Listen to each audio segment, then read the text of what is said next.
Good morning, friends. Happy Monday. My name is Lois with Ellie Grace's Attic, and I'm here just to share a good word with you before I walk into gym class. Just a good word to bless your heart, to encourage myself, and to get our week started off on the right foot. I didn't get to come on live last week. My little boy had a remote learning day, and it was kind of chaotic, so it just didn't happen. But I'm here this week to share with you guys.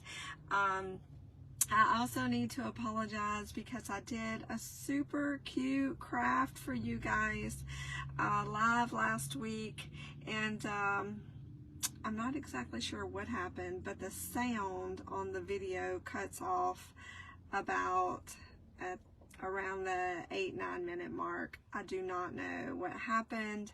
I used a different mic I had plugged in. That could possibly be the culprit, and somehow, even though I had my do not disturb on, somehow a phone call got through, and I silenced it, and then so I don't know if that was the culprit.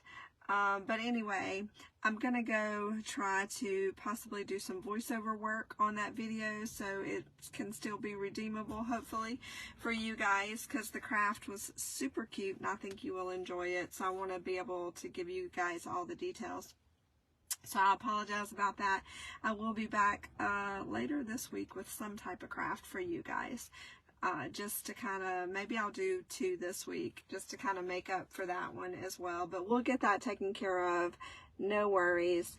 But without further ado, I want to share just a few words with you. I'm reading a little devotion out of this little devotion book, and then I have an extra word for you because it kind of goes with what I shared over on my personal page. And I'm like, the Lord must really want us to hear this word today.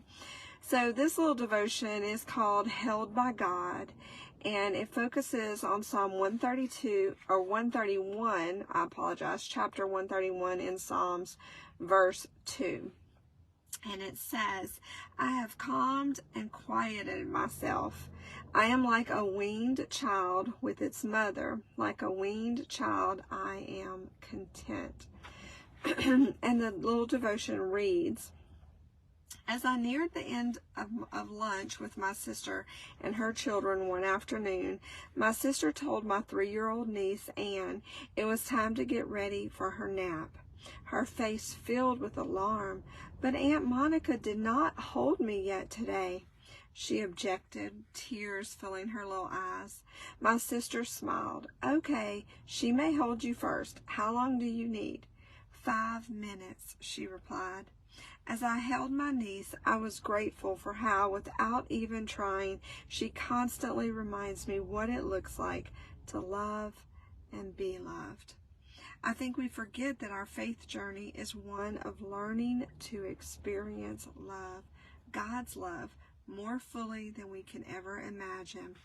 Psalm 131 can help us to become like little children and let go of the battle in our mind of what we don't understand. Or let go of the battle in our mind over what we don't understand.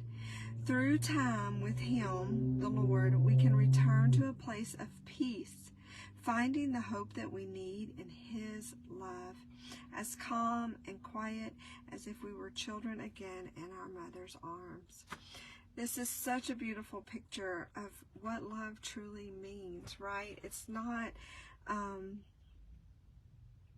as adults, right, we should be, we lose that childlike faith. We have so much junk that comes into our minds, right? Worries and the world and noises from all over. And we don't really, I think, truly comprehend what love is. We hold on to offense. We hold on to anger and bitterness and just things that have no place in a Christian's heart, right? We have to let those things go and love through Jesus. And so my personal thoughts this morning were about the power of a hug, a simple hug, right? And that's the thing. Hugs scientifically, right? Something so simple that we overlook and we fluff off and we disregard, right? But God made us for community with himself and with each other. He is a communal God, and he wired us that way, spiritually, mentally, and physically. And so I was just reading this morning the physical benefits of hugs.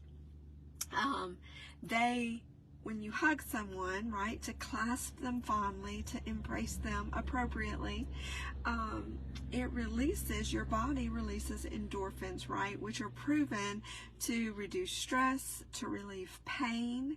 Your body also, I'm trying to remember the research I read, it also produces a chemical called oxytocin, which is also known or it's a hormone. It's also known as the love hormone or cuddle hormone, right? And our body starts producing that when we even get in close proximity to people, right? Much less hug them. It really starts producing that hormone when we hug people because we're wired for love, guys.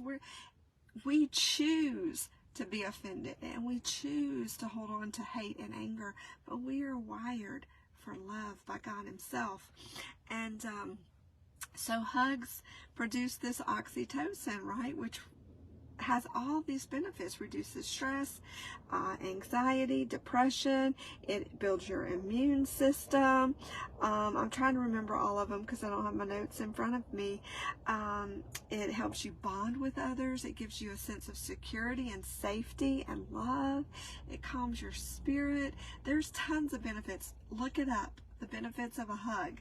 You'll be amazed. So all of these benefits, but not only does oxytocin, does that hormone help with that, but it also reduces, I cannot remember the name of it. It's a stress hormone. It's got a long name. You'll have to look that up.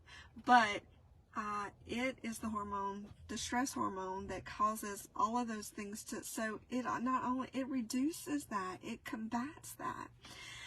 So it just, mind blown, right? How God perfectly designed us for community with himself and with others, and wired our bodies to respond to a hug, to love.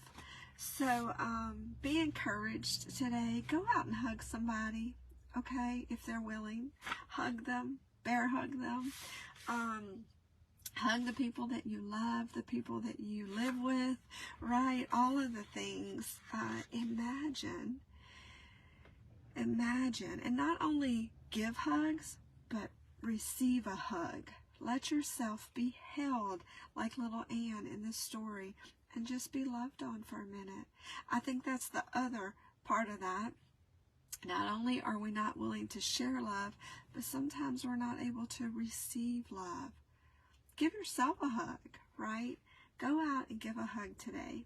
And just think how much different the world would be if we gave hugs instead of hate.